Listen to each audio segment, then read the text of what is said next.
الصلاة والسلام على من أرسله الله لتبليغ دينه للأنام وعلى آله وصحبه الكرام وجميع أمته العظام أما بعد. قال الله تعالى: فأعوذ بالله من الشيطان الرجيم. بسم الله الرحمن الرحيم. ربنا وبعث فيهم رسولا منهم يتلو عليهم آياتك ويعلمهم الكتاب والحكمة. صدق الله العظيم. وقال رسول الله صلى الله عليه وسلم: إنما الأعمال بالنيات وإنما لكل امرئ ما نوى. صدق رسول الله صلى الله عليه وسلم. اللهم رب اشرح لي صدري ويسر لي أمري واحلل عقدة من لساني يفقهوا قولي. நம்மை படைத்தவனும் நாம் அடிபணிந்திட முற்றிலும் தகுந்தவனுமாகிய அல்லாஹ் ஒருவனுக்கே எல்லா புகழும். அவனுடைய அன்பும் அருளும் இவ்வுலகிற்கு நேர்வழி காட்ட இறைவனால் அனுப்ப பெற்ற எல்லா இறை தூதர்கள் மீதும், குறிப்பாக நம்முடைய வழிகாட்டியும் இறுதி இறை தூதருமாகிய முஹம்மது ரசூலுல்லாஹ் ஸல்லல்லாஹு அலைஹி வஸல்லம் அவர்கள் மீதும், அவர்களை பின்பற்றி வாழ்ந்த சஹாபாக்கள், சஹாபியாக்கள், தாபீன்கள், தபாய் தாபீன்கள், ஷுஹதாக்கள், சாலிஹீன்கள் மற்றும் இந்த புனிதமிகு ஜுமா மஜ்லிஸிலே அமர்ந்திருக்கின்ற ஆண்கள், பெண்கள் நம் அனைவர் மீதும் உண்டாவதாக. கண்ணியத்திற்கும் பெரும் மரியாதைக்கும் உரிய எல்லாம் வல்ல அல்லாஹ்வின் நல்லடியார்களே, தாய்மார்களே, சகோதரிகளே, திருக்குர்ஆன் அறிமுகப்படுத்தும் அன்னலார் என்ற தலைப்பில் திருக்குர்ஆன் அறிமுகப்படுத்தும் அன்னலார் என்ற தலைப்பிலே சில கருத்துக்களை கூறும் பொருட்டு எனது வார்த்தைகளை ஆரம்பம் செய்கின்றேன். அன்பு சகோதரர்களே, சகோதரிகளே, ரபியுல் அவ்வல் மாதம் முழுவதும் நபி ஸல்லல்லாஹு அலைஹி வஸல்லம் அவர்களை குறித்து நினைவூட்டப்படுவது நடைமுறையில் இருக்கக்கூடிய ஒரு சிறப்பான அம்சமாகும். எல்லா இடங்கள்லையும், பல்வேறு பகுதிகளில், பல்வேறு நிகழ்ச்சிகள்ல நபி அவர்களை குறித்து அவர்களுடைய வாழ்வின் பல்வேறு பகுதிகளை பிரித்து எடுத்து நாம் எப்படியெல்லாம் நபி அவர்கள் மீது அன்பு செலுத்த வேண்டும், பின்பற்ற வேண்டும், இப்படி பல்வேறு செய்திகளை கவனப்படுத்துகின்ற ஒரு நிலை சமூகத்திலே இருக்கின்றது, ஒரு ஆரோக்கியமான நிலை. அந்த அடிப்படையிலே நபி அவர்களை நாம் எப்படி புரிந்து கொள்ள வேண்டும் என்ற வகையிலே கடந்த வாரம் நாம் பார்த்தோம். தூதுத்துவத்தை புரிந்து கொள்வோம் என்ற அடிப்படையிலே நபி ஸல்லல்லாஹு அலைஹி வஸல்லம் அவர்களை நாம் எப்படி புரிந்து கொள்ள வேண்டும் என்றால், அவர்கள் அல்லாஹுடைய தூதராக இருக்கின்றார்கள் என்ற அடிப்படையிலிருந்து நாம் புரிந்து கொள்ள வேண்டும் என்று நாம் விரிவாக பார்த்தோம். திருக்குர்ஆன் எப்படியெல்லாம் நபி ஸல்லல்லாஹு அலைஹி வஸல்லம் அவர்களை அறிமுகப்படுத்துகின்றது என்ற கோணத்திலே நாம் இன்றைய வாரத்திலே பார்க்க இருக்கின்றோம். அன்பு சகோதரர்களே, சகோதரிகளே, திருக்குர்ஆன் பெருமானார் ஸல்லல்லாஹு அலைஹி வஸல்லம் அவர்களை முஹம்மதுன் ரசூலுல்லாஹ், முஹம்மது அவர்கள் அல்லாஹுடைய தூதராக இருக்கின்றார்கள். நபி ஸல்லல்லாஹு அலைஹி வஸல்லம் அவர்கள் ஒரு சாதாரண மனிதர் அல்ல, அல்லாஹுடைய தூதராக, இறுதி தூதராக இருக்கின்றார்கள் என்பதை நாம் திருமறை குர்ஆன் அறிமுகப்படுத்துகிறது. அதை குறித்து நாம் விரிவாக பார்த்தோம். அடுத்து திருக்குர்ஆன் இப்படி அறிமுகப்படுத்துகின்றது, நபி ஸல்லல்லாஹு அலைஹி வஸல்லம் அவர்கள் அப்துஹு, அல்லாஹுடைய அடியாராக இருக்கின்றார்கள் என்று அறிமுகப்படுத்துகின்றது. சுப்ஹானல்லதி அஸ்ரா பி அப்திஹி லைலம் மினல் மஸ்ஜிதில் ஹராமி இலல் மஸ்ஜிதில் அக்ஸல்லதி பாரக்னா ஹவுலா. இப்ப மேராஜனுடைய நிகழ்வை அல்லாஹ் சொல்லுகிற பொழுது நபி ஸல்லல்லாஹு அலைஹி வஸல்லம் அவர்களை நாம் இந்த காபாவிலிருந்து, மஸ்ஜிதுல் ஹராமிலிருந்து மஸ்ஜிதுல் அக்ஸாவிற்கு நாம் அழைத்து சென்றோம் என்று அல்லாஹ் சொல்லுகிற பொழுது அபுது என்ற வார்த்தையை பயன்படுத்துகிறான். அபுது என்று அல்லாஹ் நமக்கு அறிமுகப்படுத்துகிறான். நபி அவர்கள் யார் என்றால், உங்களை போன்ற ஒரு மனிதர் தான், உங்களில் ஒரு மனிதர் என்று திருக்குர்ஆன் அறிமுகப்படுத்துகிறது. உண்மையிலேயே இந்த அபுது என்பதுதான் மிக முக்கியமான ஒரு சிறப்பாகவும் நாம் எடுத்துக்கொள்ள வேண்டும். இப்ப நபி ஸல்லல்லாஹு அலைஹி வஸல்லம் அவர்கள் அப்துஹு என்று சொல்வதைத்தான் அதிகம் விரும்புபவர்களாக இருந்திருக்கின்றார்கள்.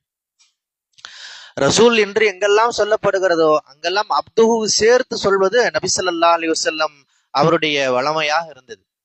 நபி அவர்கள் தன்னை பற்றி சொல்லுகிற பொழுதெல்லாம் அப்துஹு ரசூலு என்று சொல்வார்கள். பெருமானார் ஸல்லல்லாஹு அலைஹி வஸல்லம் அவர்கள் அப்துஹு என்று தங்களை அறிமுகப்படுத்திக் கொள்கிற பொழுது குர்ஆனும் அப்து என்று அறிமுகப்படுத்துகிறது. இந்த அப்து என்று அறிமுகப்படுத்துவதில் மிகப்பெரிய செய்தி அடங்கி இருக்கிறது. அப்து என்றால் அது ஒரு மிகப்பெரிய வரலாறு. பெருமானார் ஸல்லல்லாஹு அலைஹி வஸல்லம் அவர்கள் அல்லாஹ்வுடைய அடியாராக இருக்கிறார்கள். அதாவது அல்லாஹ் வேறு, படைத்தவன் வேறு, படைப்பிடம் வேறு என்கின்ற ஒரு மிகப்பெரிய புரிதலை நமக்கு பெருமானார் ஸல்லல்லாஹு அலைஹி வஸல்லம் அவர்கள் இங்கே நமக்கு நினைவுபடுத்துகிறார்கள். திருக்குர்ஆன் நமக்கு இதன் வாயிலாக அறிமுகப்படுத்துகின்றது. நாம் நிறைய பெரும்பான்மை மக்களோடு வாழ்கின்றோம், சிலை வழிபாடு செய்யக்கூடிய மக்களோடு வாழ்கின்றோம். இப்ப நிறைய சிலைகளை அவங்க வணங்குறாங்க. அந்த சிலைகள் எல்லாம் எப்படி வந்தன, இந்த சிலை வழிபாடு எப்படி வந்தது என்றால், அவர்கள் எல்லாம் காலம் சென்று அவர்களுடைய மூதாதையர்கள் முன்னால் காலம் சென்றவர்கள், அவருடைய மூத்த தலைமுறையை சார்ந்தவர்கள், பெரியவர்கள். அவங்க இறந்து போன பிறகு அவங்க மேல உள்ள பக்தியினாலும் பிரியத்தினாலும் காலப்போக்கில் அவர்களுக்கு மரியாதை செய்து அவர்களை வணங்கவே ஆரம்பித்து விட்டார்கள். இப்படித்தான் உலகம் முழுவதும் சிலை வழிபாடு என்பது வழக்கத்திலே வந்திருக்கின்றது. குலதெய்வம் என்று சொல்கின்ற ஒரு சொல்லாடலை நாம் கேள்விப்பட்டிருக்கின்றோம். ஒவ்வொரு சமூகத்திற்கும் ஒரு குலதெய்வம் இருப்பார், ஒவ்வொரு ஃபேமிலிக்கு கூட ஒரு குலதெய்வம் இருக்கிறது. இந்த குலதெய்வ வழிபாடு சிலை வழிபாடாக பின்னால் எப்படி மாறியது என்றால், மூதாதையர்களை வணங்குவதன் அடிப்படையிலே வந்தது. இறந்து போனவர்களுக்கு மரியாதை செய்வதிலிருந்து வந்தது. பெருமானார் ஸல்லல்லாஹு அலைஹி வஸல்லம் அவர்கள் அல்லாஹ்வுடைய தூதர், இறுதி தூதர் என்று வருகிற பொழுது இந்த கொள்கை மிகச் சிறப்பாக பாதுகாக்கப்படுவதற்கு இந்த அப்துஹு தேவைப்படுகிறது. இந்த அப்துஹு இல்லை அப்படின்னா அந்த வரலாறு இல்லாம போயிடும். நபி ஸல்லல்லாஹு அலைஹி வஸல்லம் அவர்கள் பிறந்த மாதம் என்று நாம் சொல்லுகின்றோம். இந்த பிறந்த மாதம் என்று சொல்லுகிற பொழுதெல்லாம் நபி அவர்கள் ஒரு மனிதர் என்கின்ற செய்தி புதுப்பிக்கப்படுகிறது, நமக்கு நினைவூட்டப்படுகின்றது. ஆக இந்த அப்துஹு என்பதை நாம் மிக எளிமையாக அதை கடந்து போய்விட முடியாது, சாதாரணமாக அதை கடந்து போயிட முடியாது. இதற்கு பெரிய செய்தி இருக்கிறது. ஆகவேதான் அல்லாஹ் அப்துஹு என்று அறிமுகப்படுத்துகின்றான். அதே போன்று திருக்குர்ஆன் பெருமானார் ஸல்லல்லாஹு அலைஹி வஸல்லம் அவர்களை முஅல்லிம் என்று அறிமுகப்படுத்துகிறது. யுஅல்லிமுஹுல் கிதாப வல் ஹிக்மா, யுஅல்லிமுஹுமுல் கிதாப வல் ஹிக்மா. இந்த முஹம்மது ஸல்லல்லாஹு அலைஹி வஸல்லம் அவர்கள் யார் என்றால், இந்த மக்களுக்கு அல்லாஹ்வுடைய வசனங்களை, வேதத்தை கற்றுத்தரக்கூடியவர், போதகர், டீச்சர் என்று திருக்குர்ஆன் குறிப்பிட்டு காட்டுகின்றது. பெருமானார் ஸல்லல்லாஹு அலைஹி வஸல்லம் அவர்கள் நமக்கான ஆசான், நம் எல்லோருக்குமான ஆசானாக, உஸ்தாதாக, ஆசிரியராக பெருமானார் ஸல்லல்லாஹு அலைஹி வஸல்லம் அவர்கள் இருக்கின்றார்கள். நபி ஸல்லல்லாஹு அலைஹி வஸல்லம் அவர்களுடைய ஹதீசுகளை, திருமறை குர்ஆனுடைய வசனங்களை யாரெல்லாம் நமக்கு கற்றுத் தருகின்றார்களோ அவர்களெல்லாம் நபி ஸல்லல்லாஹு அலைஹி வஸல்லம் அவருடைய பிரதிநிதிகளாக இருக்கின்றார்கள். இப்ப நமக்கு நேரடி ஆசிரியர்கள் இருப்பார்கள். திருக்குர்ஆன் நம்ம ஒரு ஆசிரியரிடம் நாம் கற்றிருப்போம், அல்லது பல ஆசிரியர்கள்ட்ட நம்ம கற்றிருக்கலாம். நபிமொழிகளை நாம் கற்றிருக்கின்றோம் என்றால் இவர்களெல்லாம் நமக்கு நேரடியான ஆசிரியர்கள். ஆனால் முதன்மை ஆசிரியராக, இந்த சமூகத்திற்கான ஆசிரியராக, ஒற்றை ஆசிரியராக திருக்குர்ஆன் பெருமானார் ஸல்லல்லாஹு அலைஹி வஸல்லம் அவர்களை அறிமுகப்படுத்துகிறது. அல்லாஹ்வுடைய வசனம் வருது, நபி அவர்களுக்கு வருகின்றது. நபி அவங்க முதல்ல அதை நமக்கு ஓதி காட்டுறாங்க, சஹாபாக்களுக்கு ஓதி காட்டினார்கள். ஓதி காட்டி அதை கற்றுக் கொடுத்திருக்கின்றார்கள். யத்லு அலைஹிம் ஆயாத்திஹி வ யுஅல்லிமுஹுமுல் கிதாப். ஓதி காட்டுறதுங்கிறது வேற, அதற்கு பிறகு கற்றுத் தருவது என்பது வேறு. வசனங்களை ஓதி காட்டுவது, இதெல்லாம் இறை வசனம், இந்த வசனங்கள்லாம் வந்துச்சு அப்படின்னு சொல்லி நபி ஸல்லல்லாஹு அலைஹி வஸல்லம் நமக்கு ஓதி காட்டுகின்றார்கள். அதை நபித்தோழர்கள் மனனம் செய்யறாங்க. அதற்கு பிறகு அந்த வசனங்களை கற்றுத் தருகின்றார்கள். இந்த வசனத்தை இப்படித்தான் புரிந்து கொள்ள வேண்டும், இந்த வசனத்திற்கான விளக்கம் இதுதான் என்பது பெருமானார் ஸல்லல்லாஹு அலைஹி வஸல்லம் அவர்களுடைய ஹதீஸ்கள் வாயிலாக நமக்கு பெறப்படுகின்றது. அப்ப ஒரு வசனத்தை நம்ம படிச்ச உடனே இந்த வசனத்துக்கு இதுதான் விளக்கம்னு சொல்லி நம்ம புரிஞ்சிடக்கூடாது. நபி ஸல்லல்லாஹு அலைஹி வஸல்லம் அவர்கள் இந்த வசனத்திற்கு என்ன விளக்கம் வழங்கி இருக்கின்றார்கள் என்பது பார்ப்பது நம்முடைய முதன்மை கடமை, தலையாய கடமை. ஏனென்றால் நபிகளார் நமக்கு ஆசிரியராக இருக்கின்றார்கள். பெருமானார் ஸல்லல்லாஹு அலைஹி வஸல்லம் அவர்கள் சஹாபாக்களுக்கு ஆசிரியர் என்பது மட்டுமல்ல, நம் எல்லோருக்குமான, இந்த உம்மத்தினருக்கான முதன்மை ஆசிரியர். கியாமத்தினுடைய கடைசி மனிதர் வரை நபி ஸல்லல்லாஹு அலைஹி வஸல்லம் அவர்கள் தான் முதன்மை ஆசிரியராக இருக்கின்றார்கள். இப்ப சஹாபாக்கள் பெருமானார் ஸல்லல்லாஹு அலைஹி வஸல்லம் அவர்களை ஆசானாக, ஆசிரியராக கண்டு மிகப்பெரிய நேசம் கொண்டிருந்தார்கள். அந்த அடிப்படையில தான் நம்ம யாரெல்லாம் மார்க்கத்தை கற்றுக் கொடுக்கிறார்களோ அவர்களை நாம் நேசிக்கின்றோம், அவர்களை மிகச்சிறந்த ஆசிரியர்கள் நாம் கொண்டாடுகின்றோம். திருக்குர்ஆனை கற்றவர்கள், திருக்குர்ஆனை மனனம் செய்தவர்கள், திருக்குரானுக்கு விளக்கம் தருபவர்கள், இஸ்லாத்தினுடைய பல்வேறு செய்திகளை விளக்கக்கூடியவர்கள், நபிமொழிகளை அறிந்தவர்கள், நபிமொழிகளை மனனம் செய்தவர்கள், இப்படி பெருமானார் ஸல்லல்லாஹு அலைஹி வஸல்லம் அவருடைய பிரதிநிதிகளாக இருக்கக்கூடிய இந்த ஆசிரியர்களை எல்லாம் நாம் மதிக்கின்றோம். சமூகம் இன்றைக்கு மிக அற்புதமாக மதிக்கின்றது. இது ஒரு சிறப்பான ஒரு செயல்பாடு. இது பாராட்டப்பட வேண்டிய ஒரு அணுகுமுறை. வேற சமூகத்துல இந்த மாதிரியான நிலை கிடையாது. வேதங்களை அறிந்தவர்களை, கற்றவர்களை எல்லாம் அவர்கள் புறக்கணிக்கின்ற ஒரு நிலையை நாம் பார்க்கின்றோம். ஆனால் இன்றைக்கு முஸ்லிம் சமூகம் பெருமானார் ஸல்லல்லாஹு அலைஹி வஸல்லம் அவர்களை ஆசிரியராக மதிக்கின்ற காரணத்தால் நபிமொழிகளை கற்றுத்தரக்கூடியவர்களை, திருக்குரானை கற்றுத்தரக்கூடியவர்களை எல்லாம் மிகச்சிறந்த முறையில கொண்டாடுகின்ற ஒரு நிலையை நாம் பார்க்கின்றோம். அதே சமயத்தில் நபித்தோழர்கள் பெருமானார் ஸல்லல்லாஹு அலைஹி வஸல்லம் அவர்களை நேசிப்போதும் நிறுத்திக் கொள்ளவில்லை. அவர்கள் ஆசிரியர் என்ற காரணத்தால் நபிவர்களோடு எப்போதும் அவர்கள் உடன் இருப்பதை அவர்கள் விரும்பினார்கள். அதனாலதான் அவங்களை நாம் சஹாபாக்கள்னு சொல்றோம். சஹாபி என்றால் என்ன பொருள்? எப்போதும் உடன் இருப்பவர் என்று பொருள். எப்போதும் உடன் இருக்கிற காரணத்தால் தான் அவரை தோழர் என்று சொல்கிறோம், நண்பர் என்று சொல்லுகின்றோம். நண்பர்கள் இணைந்துதான் இருப்பார்கள். நபி ஸல்லல்லாஹு அலைஹி வஸல்லம் அவர்கள் மக்களோடு இருப்பதை விரும்பியதை விட நபி தோழர்கள் பெருமானாரோடு இருப்பதைத்தான் மிக அதிகம் விரும்பி இருக்கின்றார்கள். எப்பவுமே கூடவே இருப்பாங்க. பெருமானார் ஸல்லல்லாஹு அலைஹி வஸல்லம் அவர்களோடு எப்போதும் இருப்பதை ஒவ்வொரு நபி தோழரும் விரும்பினார்கள். ஆகவேதான் ஹதீஸ்கள் நம்ம நிறைய பார்க்கிறோம். ஏறக்குறைய ஒரு 400க்கும் மேற்பட்ட சஹாபா பெருமக்கள் எப்பொழுதுமே நபி அவர்களோடு இருப்பார்கள். வஹீனுடைய செய்திகளை கற்றுக்கொள்வதற்கு, நபிமொழிகளை கற்றுக்கொள்வதற்கு, நபிமொழிகளை மனனம் செய்வதற்கு, திருக்குரானுடைய வசனங்களை மனனம் செய்வதற்கு எப்பொழுதுமே உடன் இருக்கக்கூடிய ஒரு நிலையை நாம் பார்க்கின்றோம். அத்தகைய ஒரு அற்புதமான ஒரு அணுகுமுறை இன்றைக்கு சமூகத்தில் இல்லை என்பதை நாம் கவலையோடு எண்ணி பார்க்க வேண்டும். இப்ப நமக்கு நிறைய நண்பர்கள் இருக்கிறாங்க. ஒரு மருத்துவர் நமக்கு நண்பராக இருக்கிறாரு, ஒரு வக்கீல் நமக்கு நண்பராக இருக்கின்றார், பல்வேறு வகையில் பல்வேறு மக்கள், நிபுணர்கள் நமக்கு நண்பர்களாக இருக்கிறார்கள். ஆனால் ஒரு மார்க் அறிஞர் நமக்கு நண்பர்களாக இருக்கின்றார்களா என்றால் இல்லை. மார்க் அறிஞர்களோடு நம்முடைய தோழமை என்பது இல்லாமல் இருக்கிறது, அருகி போயிருக்கிறது. அதற்கு காரணம் என்ன? நம்முடைய பலவீனம். ஒரு மார்க் அறிஞர் நம்மோடு இருந்தால் நம்மளை அவர் கரெக்ஷன் பண்ணுவார், நம்முடைய குறைகளை சுட்டி காட்டுவார், இது செய்யணும் இது செய்யக்கூடாதுன்னு சொல்லுவார். அதை நம்ம விரும்புறது கிடையாது. நம்மை யாராவது ஒருவர் ஒரு விஷயத்தை சுட்டி காட்டுவதை நாம் விரும்புவதில்லை.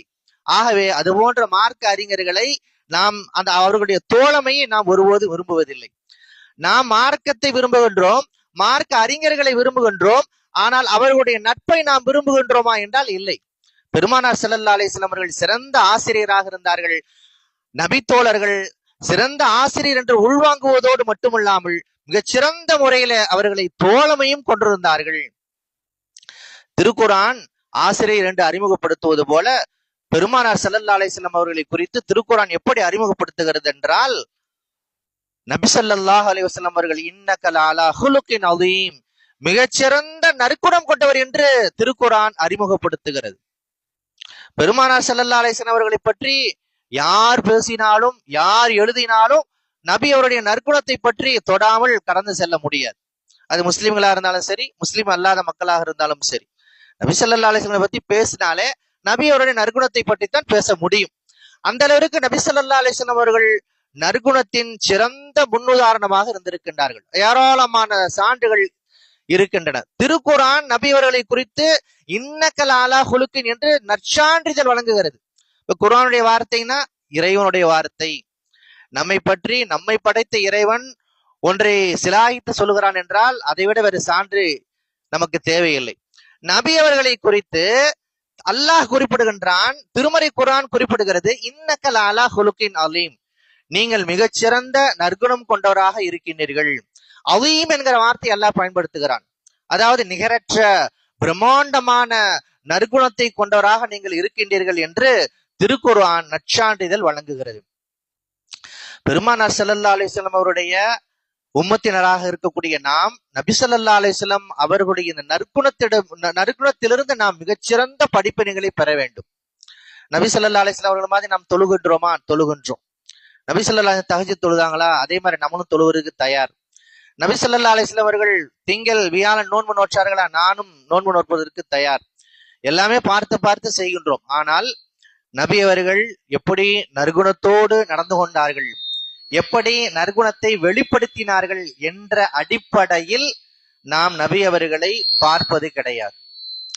பெருமானார் ஸல்லல்லாஹு அலைஹி வஸல்லம் அவர்களை நாம் பார்க்க வேண்டிய முக்கியமான கோணமே அவருடைய அந்த ஹுலுக்கே அலீம், நற்குணம் தான்.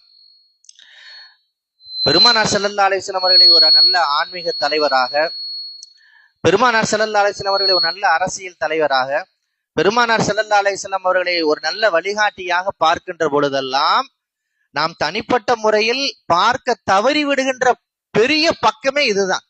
நபி ஸல்லல்லாஹு அலைஹி வஸல்லம் அவர்கள் எப்படி கோபத்தை கட்டுப்படுத்தினார்கள், எங்கெல்லாம் நபி அவர்கள் கோபத்தை வெளிப்படுத்தினார்கள், நபி ஸல்லல்லாஹு அலைஹி வஸல்லம் அவர்கள் எப்படி புன்முறுவலோடு மக்களிடத்திலே கலந்துரையாடினார்கள். இப்படி நபி ஸல்லல்லாஹு அலைஹி வஸல்லம் அவர்களிடம் நாம் பார்க்க வேண்டிய ஏராளமான பக்கங்களும் காட்சிகளும் அதிகமாக இருக்கின்றன.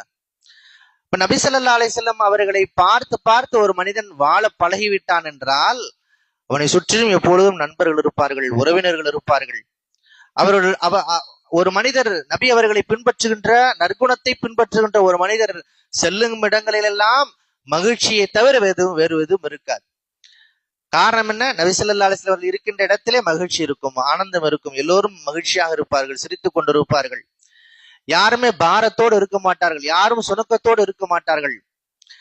ஆனால் இன்றைக்கு நம்மால் காயப்பட்டவர்கள் அதிகம், நம்மால் பாதிக்கப்பட்டவர்கள் அதிகம், நம்மால் மகிழ்ச்சியை இழந்தவர்கள் அதிகம். அது நம்முடைய குடும்பத்திலும் இருக்கின்றார்கள், நம்முடைய உறவு முறையிலும் இருக்கின்றார்கள், நம்முடைய நட்பு வட்டாரத்திலும் இருக்கின்றார்கள். அதற்கு காரணம் என்ன? நபி ஸல்லல்லாஹு அலைஹி வஸல்லம் பார்த்து தஹஜ்ஜுத் தொழுத நாம், நபி ஸல்லல்லாஹு அலைஹி வஸல்லம் பார்த்து திங்களும் வியாழம் நோன்பு வைத்து பழகிய நாம், நபி ஸல்லல்லாஹு அலைஹி வஸல்லம் பார்த்து நற்குணத்தை நாம் கற்றுக்கொள்ளவில்லை, நற்குணத்தை வெளிப்படுத்த நாம் தவறிவிட்டோம் என்பதுதான். ஆக திருக்குர்ஆன் பெருமானார் ஸல்லல்லாஹு அலைஹி வஸல்லம் அவர்களை ஒரு நற்குண வேந்தர் என்று அறிமுகப்படுத்துகிறது. அது மட்டுமல்ல, நபி ஸல்லல்லாஹு அலைஹி வஸல்லம் அவர்களை திருக்குர்ஆன் எப்படி அறிமுகப்படுத்துகிறது? தாயியன் இலல்லாஹ், அல்லாஹ்வின்பால் அழைக்கின்ற அழைப்பாளன் என்று அறிமுகப்படுத்துகின்றது. பெருமானார் ஸல்லல்லாஹு அலைஹி வஸல்லம் அவர்களை திருக்குர்ஆன் தாயி என்று சொல்லுகிறது. தாயினா அழைப்பாளர். இன்றைக்கு நம்ம தாவா என்ற சொல்லாடல் நம்மிடத்தில் இருக்கிறது. நிகழ்ச்சிக்கான அழைப்பு கொடுக்கின்ற வகையிலே நம்ம அதை சுருக்கி கொண்டோம். நாங்க தாவா படிக்கு போயிட்டு வந்தோம் அப்படின்னு சொல்றோம். எதற்காக சொல்லுகிறோம்? ஒரு நிகழ்ச்சிக்கு போய் அழைப்பு கொடுத்துட்டு வந்திருப்போம், அதை நம்ம சொல்றோம். ஆனால் உண்மையில் தாவா என்பது என்ன? அழைப்பு பணி. பெருமானார் ஸல்லல்லாஹு அலைஹி வஸல்லம் அவர்கள் தாயியாக இருந்தார்கள் என்றால் என்ன? இறைவனின்பால் மக்களை அழைத்தார்கள், மறுமையின்பால் மக்களை அழைத்தார்கள், ஏகத்துவத்தின்பால் மக்களை அழைத்தார்கள், இந்த இறைமார்க்கத்தின்பால் மக்களை அழைத்தார்கள், சிலை வழிபாட்டிலிருந்து விலக வேண்டும் என்று மக்களை அழைத்தார்கள், மூட நம்பிக்கையை விட்டுவிட வேண்டும் என்று மக்களை அழைத்தார்கள். பெருமானார் ஸல்லல்லாஹு அலைஹி வஸல்லம் அவர்கள் ஒரு கொள்கையை நோக்கி மக்களை அழைத்தார்கள். எல்லா மக்களையும் அழைத்தார்கள், தனிப்பட்ட முறையும் அழைத்தார்கள், கூட்டு ரீதியாக சஹாபாக்களோடு சேர்ந்து பெருமானார் ஸல்லல்லாஹு அலைஹி வஸல்லம் அழைத்தார்கள். இன்றைக்கு நாம் பெருமானார் ஸல்லல்லாஹு அலைஹி வஸல்லம் அவர்களை பார்க்க தவறிய பக்கங்களிலே இது மிகவும் பிரதானமான ஒன்று. இப்ப நபி ஸல்லல்லாஹு அலைஹி வஸல்லம் ஒரு நல்ல ஆன்மீக தலைவரா நம்ம பார்க்கிறோமா? நல்ல குடும்ப தலைவரா பார்க்கிறோமா? ஆனால் நபி ஸல்லல்லாஹு அலைஹி வஸல்லம் ஒரு நல்ல அழைப்பாளர் என்ற கோணத்தில் நாம் பார்ப்பதே கிடையாது. சொல்ல போனால் முதன்மை பணியே, நபி அவருடைய முதன்மை பணியே அழைப்பு பணிதான். பல அல்லக்க பாகிஉன் நஃப்ஸக அலா ஆசாரிஹிம் இல்லம் யுமினூ பிஹாதல் ஹதீஸ் அஸஃபா. அல்லாஹ்வே அவர்களுடைய இந்த அழைப்பு பணியினுடைய கவலையை அல்லாஹ் எப்படி சொல்லுகிறான் என்றால், அந்த கவலையை கொஞ்சம் குறைத்துக் கொள்ளுங்களேன் என்று அல்லாஹ் சொல்லுகிற அளவிற்கு பெருமானார் ஸல்லல்லாஹு அலைஹி வஸல்லம் உள்ளத்திலே இந்த கவலை அதிகமாக இருந்தது. எல்லா மனிதர்களும் நேர்வழிக்கு வந்துடணும், எல்லா மனிதர்களும் ஆதம் ஹவ்வாவுடைய பிள்ளைகள், எல்லோரும் சொர்க்கத்திற்கு செல்ல வேண்டும் என்கின்ற ஒரு பெரிய கவலை பெருமானார் ஸல்லல்லாஹு அலைஹி வஸல்லம் இடத்திலே இருந்தது. சிலை வழிபாடு செய்கிற மக்களை பார்க்கிற பொழுதெல்லாம் அந்த மக்களிடத்திலே இருக்கக்கூடிய அந்த கொள்கை தவறை பெருமானார் ஸல்லல்லாஹு அலைஹி வஸல்லம் அவர்கள் உணர்ந்து பார்த்தார்கள். இவர்கள் நரகத்தினுடைய விளிம்பில இருக்கின்றார்களே, நரகத்தை நோக்கி சென்று கொண்டிருக்கின்றார்களே என்ற கவலையோடு பார்த்தார்கள். இப்ப நம்மை சுற்றி நிறைய சிலை வழிபாடு நடக்கிறது, மூட நம்பிக்கை இருக்கின்றது. பெருமானார் ஸல்லல்லாஹு அலைஹி வஸல்லம் அவர்களுடைய காலத்தை விட சற்றும் குறையாத அளவிற்கு மிகப்பெரிய அளவிலே அதே போன்ற ஒரு காலம் இன்றைக்கு இருக்கிறது. ஆனால் நாம் அப்படியே கடந்து செல்கின்றோம். பல சமயங்கள்ல வெளிநாடுகள்லாம் போயிட்டு வந்துட்டு நம்ம தாயகத்துக்கு வந்த பிறகு மக்கள் என்ன சொல்றாங்க, இந்த சிலை வழிபாடு கோயில் இதெல்லாம் பார்த்த பிறகு இப்பதான்ப்பா நம்ம நாட்டுக்கு வந்த மாதிரி இருக்கு அப்படிங்கிறாங்க. அதாவது எந்த அளவிற்கு நாம் இதை பழகிவிட்டோம் என்று சொன்னால், இதுதான் நம்முடைய இயற்கையான அம்சம், நேச்சுரல் என்ற அளவிற்கு நாம் சிலை வழிபாட்டை பழகிவிட்டோம். அதனுடைய கொடூரத்தை நாம் பார்க்க தவறிவிட்டோம். ஒரு மனிதனுடைய மூட நம்பிக்கையின் உச்சகட்டம் எதுவென்றால் சிலை வழிபாடு. அந்த சிலை வழிபாட்டை பார்க்கின்ற பொழுதெல்லாம் நமக்கு எந்தவித பதபதிப்போ எதுவுமே இல்லை. படைத்தவன் வணங்கப்பட வேண்டிய இந்த மண்ணில் படைப்பினங்கள் வழங்கப்படுகின்றன என்ற ஒரு குற்ற உணர்ச்சி நம்மிடத்துல இல்லை. இது இந்த உலகம் இறைவனால் படைக்கப்பட்டது. இந்த பூமி இறைவனுக்கு சொந்தமானது. இறைவனுக்கு சொந்தமான இந்த பூமியில், இந்த மண்ணில் படைப்பினங்கள் வணங்கப்படுகின்றன, படைத்தவன் வணங்கப்படவில்லை என்கின்ற ஒரு பதவதைப்பு நம்முடைய உள்ளத்திலே இல்லை. ஆனால் பெருமானார் ஸல்லல்லாஹு அலைஹி வஸல்லம் அவர்கள் இந்த சிலை வழிபாட்டிற்கு எதிராக மிகப்பெரிய அளவிலே களமாடினார்கள். மூட நம்பிக்கை எதிராக களமாடினார்கள். ஒரு தாயாக இந்த மக்களை அழைத்தார்கள். ஒரு கொள்கையை முன்வைத்து அழைத்தார்கள். தனிப்பட்ட முறையிலே நபி ஸல்லல்லாஹு அலைஹி அவர்கள் எப்படியெல்லாம் அழைத்தார்கள் என்பதை நாம் வரலாற்றிலே பார்க்கின்றோம். பெருமானார் ஸல்லல்லாஹு அலைஹி அவர்களுடைய மதீனா வாழ்க்கை குறித்து நம்ம நிறைய பேசுகின்றோம், பாராட்டுகின்றோம். ஆனால் பெருமானார் ஸல்லல்லாஹு அலைஹி வஸல்லம் அவருடைய மக்காவுடைய 13 ஆண்டுகள், அது மிக முக்கியமான ஆண்டுகள். அந்த 13 ஆண்டுகால வாழ்க்கையை நாம் பார்க்க தவறி விடுகின்றோம். ஒவ்வொரு நபரையும் நபிகளார் எத்தனை முறை தேடி சென்று இந்த இறைவன்பால் அழைக்கின்ற, இந்த இறை மார்க்கத்தின்பால் அழைக்கின்ற பணியை செய்திருக்கின்றார்கள். ஒரு மிகச்சிறந்த தாயாக இருந்திருக்கின்றார்கள், முதன்மை தாயாக இருந்திருக்கின்றார்கள் என்பதை நாம் பார்க்க வேண்டும். இன்று இந்திய திருநாட்டில் நமக்கு தேவையானது எது? இந்த அழைப்பு பணிதான் தேவையானது. மக்காவுடைய வாழ்க்கை தான் நமக்கு தேவையானது. பெருமானார் ஸல்லல்லாஹு அலைஹி வஸல்லம் அவர்களோடு வாழ்ந்த எல்லா மக்களுக்கும் இந்த அழைப்பை விடுத்திருக்கிறார்கள்.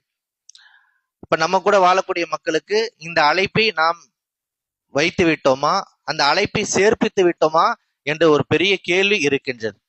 நம்ம கூட படிச்ச மாணவர்கள், நண்பர்கள் இருக்கின்றார்கள், கல்லூரி நண்பர்கள், பள்ளிக்கூட நண்பர்கள், வியாபார நண்பர்கள் இருக்கிறார்கள்.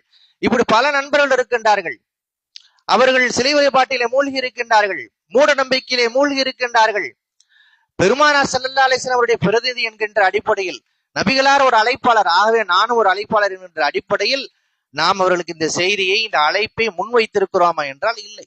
சொல்ல போனால் கவனமாக அந்த அழைப்பை நாம் தவிர்த்து விடுகின்றோம். எல்லா பழக்கமும் இருக்கு, எல்லா கொடுக்கல் வாங்கலும் இருக்குது. நம்முடைய குடும்ப நிகழ்ச்சி எல்லாத்துக்குமே அவங்க வர்றாங்க. வருட கணக்கிலே நண்பர்களாக இருக்கின்றோம், மாத கணக்கிலே அவர்களோடு நாம் உரையாடுகின்றோம், பல பயணங்கள் அவர்களோடு நாம் செய்கின்றோம். ஆனால் தப்பித்தவரை கூட ஒரு வார்த்தை கூட குர்ஆனை குறித்தோ, ஹதீஸை குறித்தோ, நபிவர்களை குறித்தோ, மறுமையை குறித்தோ, ஏகத்துவத்தை குறித்தோ, சிலை வழிபாட்டை குறித்தோ நாம் எதுவும் பேசுவதே கிடையாது. பேசுவதற்கு முயற்சி கூட செய்வது கிடையாது. பேச வேண்டும் என்கின்ற எண்ணம் கூட நமக்கு வந்தது கிடையாது. அப்படி என்றால் நம்ம எல்லாம் சொர்க்கத்துக்கு போயிடணும், நம்ம கூட இருக்கவங்க எப்படி போனாலும் பரவாயில்லை என்ற எண்ணத்தை தவிர வேற எதுவும் இருக்க முடியாது. நாளை மறுமையில் அவர்கள் நம்மை சந்திக்கின்ற பொழுது, நரகத்தின் விளிம்பிலே வாசலில் நின்று கொண்டிருக்கிற பொழுது, நாம் எல்லாம் சொர்க்கத்தினுடைய வாசலில் நின்று கொண்டிருக்கின்ற பொழுது அவர்கள் எப்படி நம்மை பார்ப்பார்கள்? நம்மோடு சுற்றுலாவிற்கு வந்தவர்கள், நம்மோடு நாள் கணக்கிலே பழகியவர்கள், நம்முடைய கல்லூரி நண்பர்கள், பள்ளிக்கூட நண்பர்கள், அவர்களெல்லாம் நம்ம எப்படி பார்ப்பார்கள் என்கின்ற ஒரு துளி எண்ணமாவது நம்மிடத்திலே இதுவரை வந்திருக்கிறதா என்றால் கிடையாது. காரணம் என்ன? நபி அவர்களுடைய இந்த தாயன் இலல்லாஹ், நபி அவர்கள் அழைப்பாளர் என்கிற கோணத்தை நாம் பார்க்க தவறிவிட்டோம். நபி அவர்கள் அரசியல் தலைவர், மிகச்சிறந்த ஆட்சியை வழங்கி இருக்கின்றார்கள், அது மாதிரியான ஆட்சி வேண்டும், இதெல்லாம் நாம் பேசுவோம். ஆனால் நபி அவர்கள் ஒரு சிறந்த அழைப்பாளராக இருந்தார்களே, அந்த பக்கத்தை நாம் பார்க்க தவறிவிடுகின்றோம். ஆனால் பெருமானார் ஸல்லல்லாஹு அலைஹி வஸல்லம் அவர்கள் உருவாக்கிய அந்த நபித்தோழர்கள் எப்படி இருந்தார்கள்? இதை மிகச் சிறந்த முறையில் உள்வாங்கி கொண்டார்கள். ஆகவேதான் அவர்கள் உலகம் முழுவதும் பயணம் செய்தார்கள். அப்படி பயணம் செய்தோடைய விளைவாகத்தான் இன்றைக்கு நாம் முஸ்லிம்களாக இருக்கின்றோம். உலக நாடுகள் முழுவதிலும் இஸ்லாம் பரவி இருக்கிறது. பெருமானார் ஸல்லல்லாஹு அலைஹி வஸல்லம் அவர்கள் இறந்த ஒரு சில 10 ஆண்டுகளிலேயே உலகம் முழுவதும் இஸ்லாத்துடைய செய்திகள் சேர்ப்பிக்கப்பட்டன நபித்தோழர்களால். நபித்தோழர் மட்டுமல்ல, அதற்கு பிறகு வந்த இந்த செய்தியை உள்வாங்கி கொண்ட மிகச்சிறந்த காலம் என்று நபிகளாரால் போற்றப்பட்ட தாபியினுடைய காலம், தபா தாபியினுடைய காலம், இந்த 3 நூற்றாண்டுகள் மிகச்சிறந்த முறையில இந்த அழைப்பு பணி என்பது உலகம் முழுவதும் நடந்து கொண்டிருந்தது. மக்களை நோக்கி அழைச்சுக்கிட்டே இருந்தாங்க. கண்ணியத்திற்குரிய காஜா மொய்தீன் சிஷ்டி, நாம் அஜ்மீர் தர்கா ஒரு புகழ்பெற்ற தர்கா, அங்கே அடக்கம் செய்யப்பட்டிருக்கிற காஜா மொஹிதீன் சிஷ்டி யார்? மிகச்சிறந்த ஒரு அழைப்பாளர் தாய். ஏறக்குறைய அவருடைய வானிலை 1,00,000க்கு மேற்பட்ட மக்கள் இஸ்லாத்தை தழுவி இருக்கின்றார். அவருடைய கரம் பற்றி இஸ்லாத்தை தழுவி இருக்கின்றார்கள். இந்தியா முழுவதும் அவங்க பயணம் செஞ்சு இந்த அழைப்பை முன்வைத்தார்கள். அதே போல நாம் எல்லோரும் அறிந்திருக்கின்ற போற்றுகின்ற மொஹியுத்தீன் அப்துல் காதர் ஜீலானி ரஹ்மத்துல்லாஹி அலைஹி அவர்கள் மிகச்சிறந்த தாயாக இருந்திருக்கின்றார்கள். ஆகவேதான் அவர்கள் செல்லும் இடங்கள் எல்லாம் இஸ்லாத்தை முன்வைப்பார்கள். ஏறக்குறைய அவர்களுடைய வாழ்விலே ஏறக்குறைய 5000க்கும் மேற்பட்ட நபர்கள் இஸ்லாத்திற்கு வந்திருக்கின்றார்கள். இன்றைக்கு இந்திய திருநாட்டிலே நம்முடைய முஸ்லிம்களுடைய மிகப்பெரிய இக்கட்டான நிலைக்கு என்ன காரணம்? நாம் இந்த அழைப்பு பணியை முன்வைக்காததுதான் காரணம். நபி அவர்களுடைய அந்த தாயின் இலல்லா அழைப்பாளர் என்கின்ற அந்த பிம்பத்தை நாம் பிரதிபலிக்காத விளைவுதான் நாம் பல்வேறு சிக்கலுக்கு ஆளாகி நிற்கின்றோம். ஆக திருக்குர்ஆன் நபி அவர்களை தாயின் இலல்லா அழைப்பாளர் என்று சொல்லுகின்றது. அதே போன்று திருமறை குர்ஆன் பெருமானார் ஸல்லல்லாஹு அலைஹி அவர்களை உஸ்வத்துன் ஹசனா என்று அறிமுகப்படுத்துகிறார். நபி அவங்க யாரு? அழகிய ஒரு முன் மாதிரி என்று சொல்லுகின்றது. பெருமானார் ஸல்லல்லாஹு அலைஹி அவர்கள் ஆசிரியர் என்பது மட்டுமல்ல, எப்படி வாழ வேண்டும் என்று வாழ்ந்து காட்டிய ஒரு மாடலாகவும் இருந்திருக்கின்றார்கள், ஒரு முன்மாதிரியாகவும் இருந்திருக்கின்றார்கள். பெருமானார் ஸல்லல்லாஹு அலைஹி வஸல்லம் அவர்களை நாம் அழகிய முன்மாதிரியாக எப்போது புரிந்து கொள்ள முடியும் என்றால், அவர்களை நாம் படிக்க வேண்டும், அவர்களை வாசிக்க வேண்டும். நபி ஸல்லல்லாஹு அலைஹி வஸல்லம் அவர்களுடைய இந்த பிறந்த இந்த மாதத்திலாவது நபிகளாருடைய ஒரு வரலாற்று ஒரு நூலை நாம் முழுமையாக வாசிக்க வேண்டும். நபி ஸல்லல்லாஹு அலைஹி வஸல்லம் அவர்களை புரியாமல் எப்படி அவர்களை மாடலாக எடுத்துக்கொள்ள முடியும்? நபிகளாருடைய வரலாறு நமக்கு தெரியல, அவர்களுடைய மக்கா வாழ்க்கை நமக்கு தெரியல, மதீனா வாழ்க்கை நமக்கு தெரியல. நபி ஸல்லல்லாஹு அலைஹி வஸல்லம் அவர்கள் என்ன மாற்றத்தை இந்த சமூகத்தில் ஏற்படுத்தினார்கள், என்ன அழைப்பை முன்வைத்தார்கள், எந்த செய்தியை இந்த உலக மக்களுக்கு சொன்னார்கள் என்ற வரலாறு நமக்கு தெரியாமல் அவங்களை எப்படி நம்ம மாடலை ஏற்றுக்கொள்ள முடியும், எடுத்துக்கொள்ள முடியாது. நபி அவர்களை நாம் வாசிக்க வேண்டும். வருடத்திலே ஒரு முறை, ஒவ்வொரு வருடமும் ஒரு முறை நபியுடைய வரலாற்றை இந்த மாதத்திலே நாம் படிக்க வேண்டும். நிறைய புத்தகங்கள் தமிழ்ல வந்திருக்குது. நபி ஸல்லல்லாஹு அலைஹி வஸல்லம் அவருடைய வரலாற்றை அறிமுகப்படுத்துகின்ற, வரலாற்றை பேசுகின்ற நிறைய நூல்கள் சிறிதும் பெரிதுமாக பல நூல்கள் வந்திருக்கின்றன. ஏதாவது ஒரு புத்தகத்தை இந்த வருஷத்துல நம்ம படிக்கிறோம், அடுத்த வருஷம் வேறொரு புக்கும். இப்படியே நாம் நபி அவர்களுடைய வரலாற்றை ஒவ்வொரு ஆண்டும் மீண்டும் மீண்டும் படிக்கின்ற பொழுது நபி ஸல்லல்லாஹு அலைஹி வஸல்லம் அவரிடத்திலிருந்து நமக்கு நிறைய முன் மாதிரிகளை நாம் பெற்றுக்கொள்ளலாம். நபி ஸல்லல்லாஹு அலைஹி வாழ்க்கை எல்லோருக்கும் முன்மாதிரி இருக்கிறது. குடும்ப தலைவருக்கு இருக்கிறது, ஆண்களுக்கு இருக்கிறது, பெண்களுக்கு இருக்கிறது, அரசியல் தலைவர்களுக்கு இருக்கிறது, நீதிபதிகளுக்கு இருக்கிறது, தனிநபர்களுக்கு இருக்கிறது, கூட்டு வாழ்க்கையில பொது வாழ்க்கையில இருப்பவர்களுக்கு இருக்கிறது. எல்லோருக்குமான ஒரு மாடலாக, எல்லா பிரச்சனைகளுக்கும் தீர்வாக பெருமானார் ஸல்லல்லாஹு அலைஹி வஸல்லம் வாழ்வு நிரம்பி கிடக்கின்றது. அவற்றிலிருந்து நாம் எப்பொழுது பயன்பெற முடியும் என்றால், வாசிக்கிற பொழுதுதான் பயன்பெற முடியும். திருமறை குர்ஆன் குறிப்பிட்டு காட்டுகிறது, அல்லதீன ஆத்தைனாஹுமுல் கிதாப யாரிஃபூனஹு கமா யாரிஃபூன அப்னாஹும். வேதம் வழங்கப்பட்டவர்கள் இந்த இறை தூதரை தான் சொந்த பெற்ற பிள்ளைகளை அறிந்து கொள்வது போல அறிந்து கொள்வார்கள் என்று அல்லாஹ் சொல்கின்றான். தான் பெற்ற சொந்த பிள்ளைகளை அறிந்து கொள்வது போல அறிந்து கொள்வார்கள் என்று அல்லாஹ் சொல்கின்றான். ஆகவேதான் அப்துல்லாஹ் இப்னு சலாம், அதே போன்று சல்மான் பாரிசி போன்ற வேதம் வழங்கப்பட்ட மக்கள் நபி ஸல்லல்லாஹு அலைஹி வஸல்லம் ஏற்கனவே தெரிஞ்சிருந்தாங்க. ஆகவே அவர்கள் பெருமானார் ஸல்லல்லாஹு அலைஹி அவர்களை கண்டறிந்து ஏற்றுக்கொண்டார்கள், ஈமான் கொண்டார்கள். சல்மான் பாரிசி ரலியல்லாஹு வரலாறு ரொம்ப முக்கியமானது. பல ஆண்டுகள் பயணம் செய்து நபி அவர்களை கண்டறிந்து ஈமான் கொண்டார்கள். அவருடைய பயணம் என்பது ஒரு தனிப்பட்ட ஒரு வரலாறு. ஏறக்குறைய 20 ஆண்டுகள் அவர்கள் பயணம் செய்தார்கள். ஒவ்வொரு இடத்திலும் பெருமானார் ஸல்லல்லாஹு அலைஹி அவர்களை தெரிந்து கொள்வதற்காக அவர்கள் வந்தார்கள். ஏற்கனவே வேதங்களிலே நபி அவர்களை பற்றி சொல்லப்பட்டிருக்கிறது. அந்த அடையாளங்களை வைத்து அவர் நபி அவர்களை தெரிந்து கொள்வதற்காக, ஈமான் கொள்வதற்காக பல பயணங்களை மேற்கொண்டார். அதே போன்று அப்துல்லாஹ் இப்னு சலாம் பெருமானார் ஸல்லல்லாஹு அலைஹி வஸல்லம் மதீனாவிற்கு வந்த உடனேயே முதல் நபராக ஓடி வந்து இஸ்லாத்தை ஏற்றுக்கொள்கிறார்கள்.